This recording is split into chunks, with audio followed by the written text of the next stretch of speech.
स्वागत है। आज हमारे पास साइबर सुरक्षा पर कुछ बहुत ही दिलचस्प नोट्स और दस्तावेज हैं। जी, और हमारा विषय है साइबर क्राइम। बिल्कुल।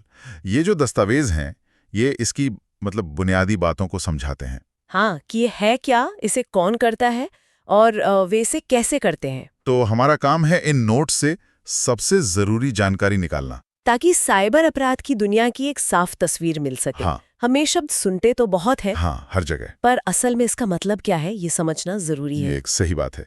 तो चलिए शुरू करते हैं। सबसे पहला और बुनियादी सवाल, साइबर क्राइम आखिर है क्या? क्या ये सिर्फ कंप्यूटर हैकिंग है या कुछ और? नहीं, ये हैकिंग से कहीं ज्यादा बड़ा है। अगर इन स्रोतों को देखें तो सबसे सीधी परिभाषा है, क्या है? कोई भी आपराधिक गतिविधि जिसमें कंप्यूटर या नेटवर्क का इस्तेमाल हो। अच्छा, लेकिन एक और परिभाषा है जो मुझे ज्यादा दिलचस्प लगी। बताइए। कोई भी पारंपरिक अपराध जिसे कंप्यूटर की मदद से एक नया और ज्यादा खतरनाक रूप मिल गया हो। अरे वाह, ये तो बहुत अच्छा तरीका है इसे समझने का। चोरी तो हमेशा से होती आई है, बिल्कुल। पर अब वो डिजिटल रूप में हो रही है। हाँ, इसी तरह किसी को धमकाना या पीछा करना, ये सब अब ऑनलाइन हो रहा है। तो इसका दायरा बहुत बड़ा है। इसमें वित्तीय धोखाधड़ी भी है। और किसी की पहचान चुराना, ऑनलाइन उत्पीड़न, यहाँ तक कि कंप्यूटर हार्डवेयर या सॉफ्टवेयर की चोरी भी शामिल है। और यहीं पर इसकी तुलना पारंपरिक अपराध से करना जरूरी हो जाता है, जो इन दस्तावेजों में बहुत साफ तौर पर किया भी गया है। हाँ, एक बहुत बड़ा अंतर है। पारंपरिक अपराध जैसे चोरी, हाँ, वो एक भौतिक दुनिया में होते हैं, सड़कों पर, घरों में। उनकी एक सीमा होती है। बिल्कुल। लेकिन साइबर क्राइम, हम्म। इसकी कोई भौगोलिक सीमा ही नहीं है। और यही बात इसे इतना खतरनाक बनाती है। सोचिए, एक चोर को आपके घर तक आना पड़ता है, लेकिन एक साइबर अपराधी दुनिया के किसी भी कोने में बैठकर आपके बैंक अकाउंट तक पहुंच सकता है। और सबूत, वो भी तो बिल्कुल अलग होते होंगे। पूरी तरह से। पारंपरिक अपराध में आपको फिंगरप्रिंट मिलेंगे, डीएनए मिलेगा, कोई हथियार। हाँ, कुछ ठोस मिलेगा। लेकिन साइबर क्राइम में सबूत डिजिटल होते हैं। Log files, data trails, IP address, जिन्हें मिटाना या छुपाना शायद ज्यादा आसान हो। बहुत आसान। वैसे इन दस्तावेजों में एक छोटी सी दिलचस्प जानकारी है साइबर शब्द के बारे में। अच्छा, कहाँ से आया ये शब्द? ये ग्रीक शब्द क्यूबरनेटिस से आया है। कुबरनेटिस। हाँ, जिसका मतलब होता है नाविक या मार्गदर्शक, मतलब सिस्टम को नियंत्रित करना। तो साइबर का मतलब हुआ नियंत्रण और सूचना प्रणालियां। और जब आप इसके साथ अपराध जोड़ते हैं तो आपको मिलता है साइबर क्राइम, यानी टेक्नोलॉजी का इस्तेमाल करके नियंत्रण को गलत हाथों में लेना। ये तो साफ है कि साइबर क्राइम कितना फैला हुआ है। लेकिन मेरे दिमाग में सवाल ये आता है कि आखिर ये लोग हैं कौन जो ये सब करते हैं? क्या ये कोई जीनियस हैं जो किसी बेसमेंट में छुपे हैं, या कुछ और? नहीं, ये कोई एक तरह के लोग नहीं है, और यही बात इसे और जटिल बनाती है। स्रोत इन्हें इरादों के आधार पर 3 मुख्य ग्रुप में बांटते हैं। अच्छा, 3 ग्रुप। हाँ, पहला ग्रुप वो है जिसे बस पहचान बनानी है, फेमस होना है। जिन्हें दस्तावेजों में कहा गया है पहचान के भूखे। बिल्कुल, हंग्री फॉर रिकॉग्निशन। ये वो लोग हैं जो बस मजे के लिए या अपनी काबिलियत दिखाने के लिए ऐसा करते हैं, शायद नुकसान पहुंचाने का इरादा भी ना हो। हाँ, काफी हद तक। इस ग्रुप में हॉबी हैकर्स आते हैं जो इसे एक चुनौती की तरह देखते हैं। पर नुकसान तो फिर भी हो सकता है। हो सकता है, बिल्कुल। और इसी ग्रुप में राजनीतिक रूप से प्रेरित हैकर्स भी हैं, जिन्हें हैक्टिविस्ट्स भी कहते हैं, जो किसी वेबसाइट को हैक करके अपना संदेश फैलाते हैं। हाँ। या फिर आतंकवादी संगठन जो प्रचार या भर्ती के लिए इसका इस्तेमाल करते हैं। ठीक है, ये तो हुआ पहला ग्रुप। लेकिन असली खतरा तो शायद दूसरे ग्रुप से आता होगा। हाँ, दूसरा ग्रुप है जिन्हें पहचान में कोई दिलचस्पी नहीं है। Not interested in recognition. बिल्कुल, ये चुपचाप काम करते हैं और ज्यादा खतरनाक होते हैं। इसमें कौन कौन आते हैं? इसमें एक तरफ तो वो लोग हैं जिनकी मानसिकता थोड़ी अलग होती है, जो दूसरों को ऑनलाइन परेशान करने, धमकाने, साइबर बुलिंग जिसे कहते हैं। हाँ, साइबर बुलिंग या पीछा करने में लगे रहते हैं। लेकिन सबसे बड़ा हिस्सा वो है वित्तीय रूप से प्रेरित हैकर्स का। यानी वो लोग जो सिर्फ पैसे के लिए सब कर रहे हैं। बिल्कुल, कॉर्पोरेट जासूसी, क्रेडिट कार्ड की जानकारी चुराना, कंपनियों पर रैंसमवेयर हमले करना, ये सब इसी में आता है। जी। और इसी श्रेणी में राज्य प्रायोजित हैकिंग ग्रुप्स और संगठित अपराधी भी आते हैं, जो इसे एक पूरे बिजनेस की तरह चलाते हैं। और तीसरा ग्रुप कौन सा है? इन दस्तावेजों में जो सबसे चौंकाने वाली बात मुझे लगी, वो इसी तीसरे ग्रुप के बारे में है। अच्छा, ये सबसे अप्रत्याशित है, द इनसाइडर्स। इनसाइडर्स कंपनी या संगठन के भीतर के लोग। अपने ही लोग। हाँ। ये कोई नाराज कर्मचारी हो सकता है जिसे नौकरी से निकाल दिया गया हो, या कोई ऐसा जिसे लगता है कि उसके साथ गलत हुआ है और वो बदला लेना चाहता है। बिल्कुल। और सोचिए, उसे सिस्टम के अंदरूनी जानकारी होती है। उसे पता है कि कौन सी फाइलें कहाँ है, सुरक्षा में कहाँ कमजोरी है। ये तो वो खतरा है जो आपके फायरवॉल के अंदर से आता है। वही तो। ज्यादातर कंपनी अपना सारा ध्यान बाहरी हैकर्स पर लगाती हैं, लेकिन सोर्स के मुताबिक ये इनसाइडर्स सबसे बड़ा और अनदेखा खतरा हो सकते हैं। सही बात है। एक फायरवॉल आपको किसी नाराज कर्मचारी से नहीं बचा सकता। बिल्कुल नहीं। ये तो वाकई सोचने वाली बात है। तो अब हम जानते हैं कि अपराधी कौन हैं, उनके इरादे क्या हैं। अब आते हैं इस सवाल पे कि वे असल में करते क्या हैं। उनके तरीके क्या हैं? हाँ, इन हमलों के तरीके क्या हैं? स्रोत इन्हें 4 मुख्य श्रेणियों में बांटते हैं। पहली श्रेणी है व्यक्तियों के खिलाफ अपराध। मतलब जो सीधे तौर पे किसी इंसान को निशाना बनाते हैं। हाँ, जैसे फिशिंग, स्पैमिंग और साइबर स्टॉकिंग। साइबर स्टॉकिंग, ये तो बहुत डरावना लगता है। डिजिटल माध्यमों से किसी का पीछा करना है ही। इसमें कोई व्यक्ति आपको लगातार परेशान करने वाले मैसेज भेज सकता है, आपकी ऑनलाइन गतिविधियों पर नजर रख सकता है, आपकी निजी जानकारी ऑनलाइन लीक कर सकता है। हाँ, और अक्सर हमलावर अपनी पहचान छिपा लेता है, जिससे पीड़ित के लिए यह जानना और भी मुश्किल हो जाता है कि यह कौन कर रहा है। और बाकी श्रेणियां? दूसरी है संपत्ति के खिलाफ अपराध।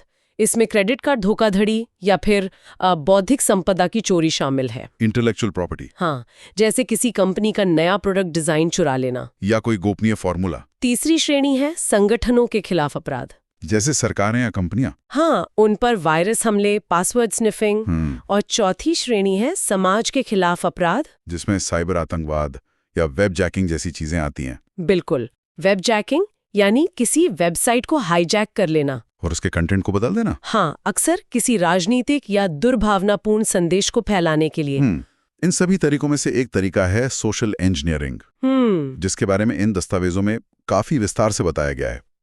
और ये मुझे हमेशा से बहुत दिलचस्प लगा है, क्योंकि ये तकनीक के बारे में कम और इंसान के मनोविज्ञान के बारे में ज्यादा है। बिल्कुल। अगर हम इसे बड़ी तस्वीर से देखें तो इंसान हमेशा सुरक्षा की सबसे कमजोर कड़ी होता है। हमेशा। सोशल इंजीनियरिंग इसी एक सिद्धांत पर काम करती है। हमलावर आपके कंप्यूटर की बजाय आपके दिमाग को हैक करने की कोशिश करता है। ये बात तो कमाल की है। मतलब आप दुनिया का सबसे महंगा सिक्योरिटी सिस्टम खरीद लें, लेकिन अगर कोई आपके कर्मचारी को फोन पर भरोसे में लेकर पासवर्ड पूछ ले तो सब बेकार है। सब बेकार। सोर्स में इसके कुछ उदाहरण भी दिए गए हैं। हाँ, इसे 2 तरह से बांटा गया है, मानवाधारित और कंप्यूटर आधारित। जी। मानवाधारित में ऐसी ही तरकीबें आती हैं, जैसे कोई फोन करके खुद को आईटी डिपार्टमेंट का कर्मचारी बताए और कहे सिस्टम को अपग्रेड करने के लिए आपका पासवर्ड चाहिए, और लोग मदद करने के लिए या डर के मारे बता देते हैं। और क्या तरीके हैं उसमें? एक तरीका है शोल्डर सर्फिंग। सुनने में किसी जासूसी फिल्म जैसा लगता है भी, पर सोचिए कितनी आसानी से कोई कॉफी शॉप में आपके पीछे खड़े होकर आपके फोन का पासवर्ड देख सकता है। ये तो बहुत आसान है। उतना ही आसान है। एक और तरीका है डंपस्टर डाइविंग, मतलब कचरे में फेंके गए दस्तावेजों को खंगालना। लोग अक्सर संवेदनशील जानकारी वाले कागजात ऐसे ही फेंक देते हैं। बिल्कुल। और कंप्यूटर आधारित सोशल इंजीनियरिंग, वो तो हम सब ने शायद कभी ना कभी अनुभव की है। हाँ, वो नकली ईमेल जो किसी बैंक या किसी भरोसेमंद कंपनी से आए हुए लगते हैं। फिशिंग। उन्हें ही फिशिंग कहते हैं। या फिर मैलवेयर वाले अटैचमेंट या नकली पॉपअप विंडो जो कहती है आपके कंप्यूटर में वायरस है, इसे हटाने के लिए यहाँ क्लिक करें। ये सब हमारी भरोसे की आदत, हमारे डर या हमारी मदद करने की प्रवृत्ति का फायदा उठाने के लिए डिजाइन किया गया है। बिल्कुल। तो चलिए एक हैकर के नजरिए से सोचते हैं। वो सीधे हमला तो नहीं करता होगा? नहीं, एक पूरी योजना होती है। तो सोर्स के मुताबिक इसकी प्रक्रिया क्या है? स्रोत बताते हैं कि एक सुनियोजित हमले के 3 मुख्य चरण होते हैं। पहला कदम जासूसी का होता है, टोह लेना या रिकॉनेसेंस। हाँ, इस चरण में हमलावर अपने लक्ष्य के बारे में ज्यादा से ज्यादा जानकारी इकट्ठा करता है। किस तरह की जानकारी? कुछ भी जो काम आ सके। कंपनी के कर्मचारियों के नाम, उनके ईमेल एड्रेस, कंपनी कौन सी टेक्नोलॉजी इस्तेमाल करती है, नेटवर्क का स्ट्रक्चर कैसा है। ये जानकारी जुटाई कैसे जाती है? 2 तरीकों से। एक है पैसिव, जिसमें लक्ष्य से सीधा संपर्क नहीं किया जाता। सोशल मीडिया प्रोफाइल खंगालना, कंपनी की वेबसाइट देखना, सार्वजनिक रिकॉर्ड जांचना। और दूसरा तरीका है एक्टिव, जिसमें लक्ष्य के सिस्टम से सीधा संपर्क किया जाता है। हाँ, जैसे नेटवर्क को स्कैन करके ये पता लगाना कि कौन से पोर्ट्स खुले हैं या कौन से सर्वर चल रहे हैं। ये ज्यादा जोखिम भरा होता है। क्योंकि इससे पकड़े जाने का खतरा रहता है। बिल्कुल। तो जानकारी इकट्ठा करने के बाद क्या होता है? दूसरा चरण आता है स्कैनिंग और जांच, स्कैनिंग एंड स्क्रूटनाइजिंग।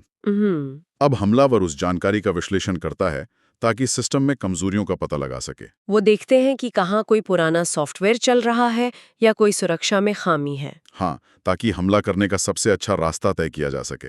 और फिर आता है अंतिम चरण, हमला। हाँ, हमला करना, लॉन्चिंग एन अटैक। इस चरण में वे पहचानी गई कमजोरी का फायदा उठाकर सिस्टम में घुस जाते हैं। लेकिन काम यहीं खत्म नहीं होता। नहीं, इसके बाद वे उस पहुंच को बनाए रखने की कोशिश करते हैं ताकि वे जब चाहें वापस आ सकें और डेटा चुरा सकें या उसी नेटवर्क से कहीं और हमले कर सकें। बिल्कुल। इस पूरी प्रक्रिया में बॉटनेट का जिक्र बार बार आता है। दस्तावेज इन्हें साइबर अपराध का ईंधन कहते हैं। ये है क्या? इसे ऐसे समझिए कि ये एक ज़ॉम्बी सेना है। ज़ॉम्बी सेना? हाँ, बॉटनेट मैलवेयर से संक्रमित हजारों या लाखों कंप्यूटरों का एक नेटवर्क होता है जिसे एक बॉट मास्टर दूर बैठकर नियंत्रित करता है। और सबसे डरावनी बात यह है कि इन कंप्यूटरों के मालिकों को पता भी नहीं होता कि उनके डिवाइस किसी और के गुलाम बन चुके हैं और किसी अपराध में इस्तेमाल हो रहे हैं। और इस ज़ॉम्बी सेना से क्या-क्या करवाया जा सकता है? कुछ भी। इन लाखों कंप्यूटरों की मिलीजुली ताकत का इस्तेमाल करके किसी वेबसाइट पर इतना ट्रैफिक भेजा जा सकता है कि वो क्रैश हो जाए, जिसे डिनायल ऑफ सर्विस या डीडॉस हमला कहते हैं। हाँ। या फिर एक साथ लाखों स्पैम ईमेल भेजे जा सकते हैं, लोगों की निजी जानकारी चुराई जा सकती है। बॉटनेट की असली ताकत उनके विशाल आकार में है। ये सब सुनकर तो लगता है कि इंटरनेट पर सुरक्षित रहना लगभग नामुमकिन है। मुश्किल है, पर नामुमकिन नहीं। तो जब इतने खतरे हैं, एक आम इंसान खुद को कैसे सुरक्षित रख सकता है? स्रोतों में नेटिजन्स यानी इंटरनेट नागरिकों के लिए एक बहुत ही प्रैक्टिकल 5P सर्वाइवल मंत्र दिया गया है। 5P ये क्या है?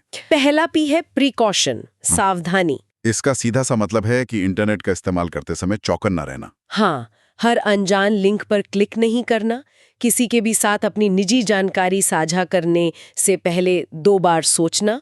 अगर कोई ऑफर सच होने के लिए बहुत अच्छा लग रहा है तो शायद वो सच नहीं है। बिल्कुल। दूसरा P है प्रिवेंशन, रोकथाम। ये सक्रिय होकर कदम उठाने के बारे में है। हाँ, हम अक्सर सॉफ्टवेयर अपडेट्स को नजरअंदाज कर देते हैं, लेकिन वो अपडेट्स अक्सर सुरक्षा खामियों को ठीक करने के लिए होते हैं। और मजबूत यूनिक पासवर्ड का इस्तेमाल करना। बिल्कुल, ये सब रोकथाम का हिस्सा है। ठीक है, सावधानी और रोकथाम। तीसरा P है प्रोटेक्शन, सुरक्षा। इसमें अपने डिवाइस और डेटा की सुरक्षा के लिए ठोस उपाय करना शामिल है। हाँ, जैसे अपने कंप्यूटर पर फायरवॉल ऑन रखना, जरूरी डेटा को एन्क्रिप्ट करना और सोशल मीडिया पर अपनी प्राइवेसी सेटिंग्स को ठीक से मैनेज करना। चौथा P जरूर डेटा बचाने से जुड़ा होगा। सही पकड़ा। चौथा है प्रिजर्वेशन, संरक्षण। हम सब ने कभी ना कभी फोन खराब होने या लैपटॉप क्रैश होने से अपना कीमती डेटा खोया है। वही तो नियमित रूप से अपने जरूरी डेटा का बैकअप लेना ताकि किसी हमले या हार्डवेयर विफलता की स्थिति में आप उसे वापस पा सकें। और आखिरी P, पांचवा और शायद सबसे जरूरी P है परसिस्टेंस, दृढ़ता। इसका क्या मतलब है? इसका मतलब है कि साइबर सुरक्षा कोई एक बार का काम नहीं है, ये एक सतत प्रक्रिया है। खतरे हर दिन बदल रहे हैं, नई तकनीकें आ रही हैं। बिल्कुल। तो सतर्क रहना और सुरक्षा के बारे में लगातार सीखते रहना बहुत जरूरी है। बिल्कुल। ये बहुत ही व्यावहारिक सुझाव है। इसी तरह स्रोत साइबर कैफे का इस्तेमाल करते समय भी कुछ सावधानियां बरतने की सलाह देते हैं। हाँ, जो बहुत जरूरी हैं। जैसे काम खत्म होने के बाद हमेशा लॉग आउट करना, सार्वजनिक कंप्यूटर पर बैंक से जुड़ा कोई काम न करना, और जाने से पहले अपनी ब्राउजिंग हिस्ट्री और कैश को डिलीट कर देना। ये छोटी छोटी आदतें बड़ा अंतर ला सकती हैं। बहुत बड़ा, क्योंकि साइबर कैफे जैसी सार्वजनिक जगहों पर सुरक्षा अक्सर कमजोर होती है और वो अपराधियों के लिए आसान निशाना बन सकते हैं। तो आज हमने साइबर क्राइम की इस जटिल दुनिया की एक झलक देखी।